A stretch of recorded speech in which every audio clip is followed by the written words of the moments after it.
யோவான் அதிகாரம் 8 வசனம் 1 முதல் 59 வரை. இயேசு ஒலிவமலைக்கு போனார். மறுநாள் காலையிலே அவர் திரும்பி தேவாலயத்திற்கு வந்தபோது ஜனங்கள் எல்லாரும் அவரிடத்தில் வந்தார்கள். அவர் உட்கார்ந்து அவர்களுக்கு உபதேசம் பண்ணினார். அப்பொழுது விபச்சாரத்திலே கண்டுபிடிக்கப்பட்ட ஒரு ஸ்திரியை வேத பாரகரும் பரிசேயரும் அவரிடத்தில் கொண்டு வந்து அவளை நடுவே நிறுத்தி, போதகரே, இந்த ஸ்திரீ விபச்சாரத்தில் கையும் மெய்யுமாய் பிடிக்கப்பட்டாள்.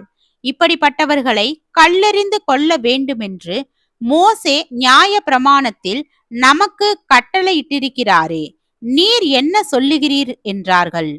அவர் மேல் குற்றம் சுமத்துவதற்கான காரணம் உண்டாகும் பொருட்டு அவரை சோதிக்கும்படி இப்படி சொன்னார்கள். இயேசுவோ குனிந்து விரலினால் தரையிலே எழுதினார். அவர்கள் ஓயாமல் அவரை கேட்டுக்கொண்டிருக்கையில் அவர் நிமிர்ந்து பார்த்து, உங்களில் பாவம் இல்லாதவன் இவள் மேல் முதலாவது கல்லெறிய கடவன் என்று சொல்லி அவர் மறுபடியும் குனிந்து தரையிலே எழுதினார்.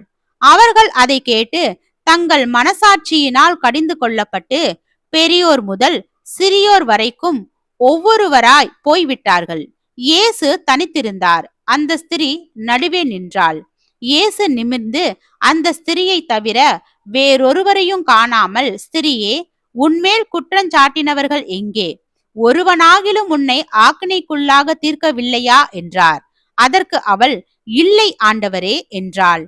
இயேசு அவளை நோக்கி, நானும் உன்னை ஆக்கினைக்குள்ளாக தீர்க்கிறதில்லை, நீ போ, இனி பாவம் செய்யாதே என்றார். மறுபடியும் இயேசு ஜனங்களை நோக்கி, நான் உலகத்திற்கு ஒளியாயிருக்கிறேன். என்னை பின்பற்றுகிறவன் இருளிலே நடவாமல் ஜீவ ஒளியை அடைந்திருப்பான் என்றார். அப்பொழுது பரிசேயர் அவரை நோக்கி, உன்னை குறித்து நீயே சாட்சி கொடுக்கிறாய், உன்னுடைய சாட்சி உண்மையானதல்ல என்றார்கள். இயேசு அவர்களுக்கு பிரதியுத்தரமாக, என்னை குறித்து நானே சாட்சி கொடுத்தாலும் என் சாட்சி உண்மையாயிருக்கிறது. ஏனெனில் நான் எங்கே இருந்து வந்தேன் என்றும் எங்கே போகிறேன் என்றும் அறிந்திருக்கிறேன். நீங்களோ நான் எங்கே இருந்து வருகிறேன் என்றும் எங்கே போகிறேன் என்றும் அறியீர்கள். நீங்கள் மாம்சத்துக்கு ஏற்றபடி நியாயம் தீர்க்கிறீர்கள். நான் ஒருவனையும் நியாயம் தீர்க்கிறதில்லை. நான் நியாயம் தீர்த்தால் என் தீர்ப்பு சத்தியத்தின்படி இருக்கும். ஏனெனில் நான் தனித்திருக்கவில்லை, நானும் என்னை அனுப்பின பிதாவுமாக இருக்கிறோம். 2 பேருடைய சாட்சி உண்மை என்று உங்கள் நியாய பிரமாணத்திலும் எழுதி இருக்கிறதே. நான் என்னை குறித்து சாட்சி கொடுக்கிறவனாய் இருக்கிறேன். என்னை அனுப்பின பிதாவும் என்னை குறித்து சாட்சி கொடுக்கிறார் என்றார். அப்பொழுது அவர்கள், உம்முடைய பிதா எங்கே என்றார்கள். இயேசு பிரதியுத்தரமாக, என்னையும் அறியீர்கள், என் பிதாவையும் அறியீர்கள். நீங்கள் என்னை அறிந்தீர்களானால் என் பிதாவையும் அறிவீர்கள் என்றார். தேவாலயத்திலே இயேசு உபதேசம் பண்ணுகிற போது தர்ம பெட்டி இருக்கும் இடத்தில் அந்த வசனங்களை சொன்னார். அவருடைய வேலை இன்னும் வராதபடியினால் ஒருவனும் அவரை பிடிக்கவில்லை. இயேசு மறுபடியும் அவர்களை நோக்கி, நான் போகிறேன், நீங்கள் என்னை தேடி உங்கள் பாவங்களிலே சாவீர்கள். நான் போகிற இடத்துக்கு வர உங்களால் கூடாது என்றார். அப்பொழுது யூதர்கள், நான் போகிற இடத்துக்கு வர உங்களால் கூடாது என்கிறானே, தன்னைத்தான் கொலை செய்து கொள்வானோ என்று பேசிக்கொண்டார்கள். அவர் அவர்களை நோக்கி, நீங்கள் தாழ்விலிருந்து உண்டானவர்கள், நான் உயர்விலிருந்து உண்டானவன். நீங்கள் இந்த உலகத்தில் உண்டானவர்கள், நான் இந்த உலகத்திலிருந்து உண்டானவன் அல்ல. ஆகையால் நீங்கள் உங்கள் பாவங்களில் சாவீர்கள் என்று உங்களுக்கு சொன்னேன். நானே அவர் என்று நீங்கள் விசுவாசியாவிட்டால் உங்கள் பாவங்களிலே சாவீர்கள் என்றார். அதற்கு அவர்கள், நீர் யார் என்றார்கள். இயேசு அவர்களை நோக்கி, நான் ஆதி முதலாய் உங்களுக்கு சொல்லி இருக்கிறவர்தான். உங்களை குறித்து பேசவும் நியாயம் தீர்க்கவும் எனக்கு அநேக காரியங்கள் உண்டு. என்னை அனுப்பினவர் சத்தியமுள்ளவர். நான் அவரிடத்தில் கேட்டவைகளையே உலகத்துக்கு சொல்லுகிறேன் என்றார். பிதாவை குறித்து பேசினார் என்று அவர்கள் அறியாதிருந்தார்கள். ஆதலால் இயேசு அவர்களை நோக்கி, நீங்கள் மனுஷகுமாரனை உயர்த்தின பின்பு நானே அவர் என்றும், நான் என் சுயமாய் ஒன்றும் செய்யாமல் என் பிதா எனக்கு போதித்தபடியே இவைகளை சொன்னேன் என்றும் அறிவீர்கள். என்னை அனுப்பினவர் என்னுடனே கூட இருக்கிறார். பிதாவுக்கு பிரியமானவைகளை நான் எப்பொழுதும் செய்கிறபடியால் அவர் என்னை தனியே இருக்க விடவில்லை என்றார். இவைகளை அவர் சொல்லுகையில் அநேகர் அவரிடத்தில் விசுவாசம் வைத்தார்கள். இயேசு தம்மை விசுவாசித்த யூதர்களை நோக்கி, நீங்கள் என் உபதேசத்தில் நிலைத்திருந்தால் மெய்யாகவே என் சீசராய் இருப்பீர்கள், சத்தியத்தையும் அறிவீர்கள், சத்தியம் உங்களை விடுதலையாக்கும் என்றார். அவர்கள் அவருக்கு பிரதியுத்தரமாக, நாங்கள் ஆபிரகாமின் சந்ததியாயிருக்கிறோம், நாங்கள் ஒரு காலம் ஒருவனுக்கும் அடிமைகளாய் இருக்கவில்லை, விடுதலையாவீர்கள் என்று நீர் எப்படி சொல்லுகிறீர் என்றார்கள். இயேசு அவர்களுக்கு பிரதியுத்தரமாக, பாவம் செய்கிறவன் எவனும் பாவத்துக்கு அடிமையாயிருக்கிறான் என்று மெய்யாகவே மெய்யாகவே உங்களுக்கு சொல்லுகிறேன். அடிமையானவன் என்றைக்கும் வீட்டிலே நிலைத்திரான், குமாரன் என்றைக்கும் நிலைத்திருக்கிறார். ஆகையால் குமாரன் உங்களை விடுதலையாக்கினால் மெய்யாகவே விடுதலையாவீர்கள். நீங்கள் ஆபிரகாமின் சந்ததியார் என்று அறிவேன், ஆனாலும் உங்களுக்குள்ளே என் உபதேசம் இடம்பெறாதபடியால் என்னை கொலை செய்ய தேடுகிறீர்கள்.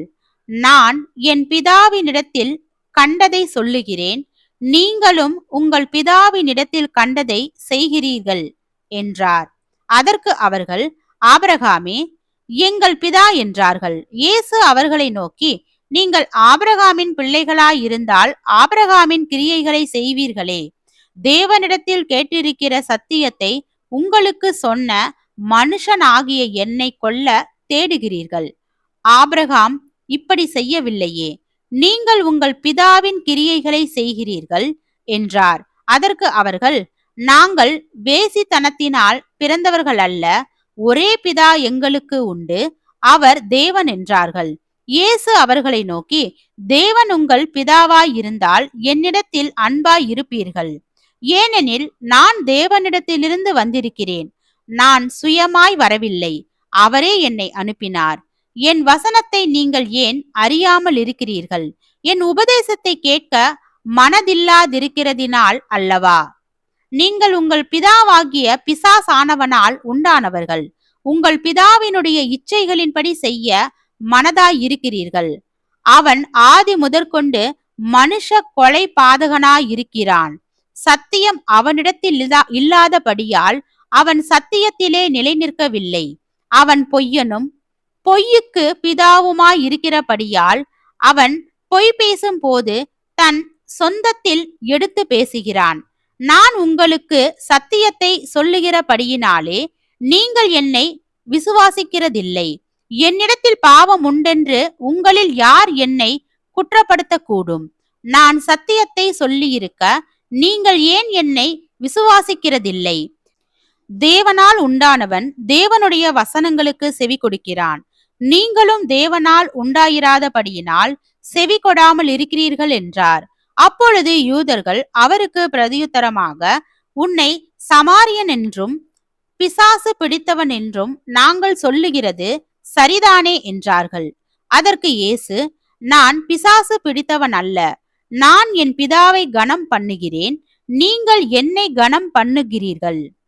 நான் எனக்கு மகிமையை தேடுகிறதில்லை, அதை தேடி நியாயம் தீர்க்கிறவர் ஒருவர் இருக்கிறார். ஒருவன் என் வார்த்தையை கைக்கொண்டால் அவன் என்றென்றைக்கும் மரணத்தை காண்பதில்லை என்று மெய்யாகவே மெய்யாகவே உங்களுக்கு சொல்லுகிறேன் என்றார். அப்பொழுது யூதர்கள் அவரை நோக்கி, நீ பிசாசு பிடித்தவன் என்று இப்பொழுது அறிந்திருக்கிறோம், ஆபிரகாமும் தீர்க்க தரிசிகளும் மரித்தார்கள், நீயோ ஒருவன் என் வார்த்தையை கைக்கொண்டால் என்றென்றைக்கும் மரணத்தை ருசி பார்ப்பதில்லை என்கிறாய். எங்கள் பிதாவாகிய ஆபிரகாமிலும் நீ பெரியவனோ? அவர் மரித்தார், தீர்க்க தரிசிகளும் மரித்தார்கள், உன்னை நீ எப்படிப்பட்டவன் ஆக்குகிறாய் என்றார்கள். இயேசு பிரதியுத்தரமாக, என்னை நானே மகிமைப்படுத்தினால் அந்த மகிமை வீணாயிருக்கும். என் பிதா என்னை மகிமைப்படுத்துகிறவர், அவரை உங்கள் தேவன் என்று நீங்கள் சொல்லுகிறீர்கள், ஆயினும் நீங்கள் அவரை அறியவில்லை. நான் அவரை அறிந்திருக்கிறேன், அவரை அறியேன் என்று சொல்வேனாகில் உங்களைப் போல நானும் பொய்யனாயிருப்பேன். அவரை நான் அறிந்து அவருடைய வார்த்தையை கைக்கொண்டிருக்கிறேன். உங்கள் பிதாவாகிய ஆபிரகாம் என்னுடைய நாளை காண ஆசையாயிருந்தான், கண்டு களிகூர்ந்தான் என்றார். அப்பொழுது யூதர்கள் அவரை நோக்கி, உனக்கு இன்னும் 50 வயதாகவில்லையே, நீ ஆபிரகாமை கண்டாயோ என்றார்கள். அதற்கு இயேசு, ஆபிரகாம் உண்டாகிறதற்கு முன்னமே நான் இருக்கிறேன் என்று மெய்யாகவே மெய்யாகவே உங்களுக்கு சொல்லுகிறேன் என்றார். அப்பொழுது அவர் மேல் எரியும்படி கல்லுகளை எடுத்துக்கொண்டார்கள். இயேசு மறைந்து அவர்கள் நடுவே கடந்து தேவாலயத்தை விட்டு போனார். ஆமீன்.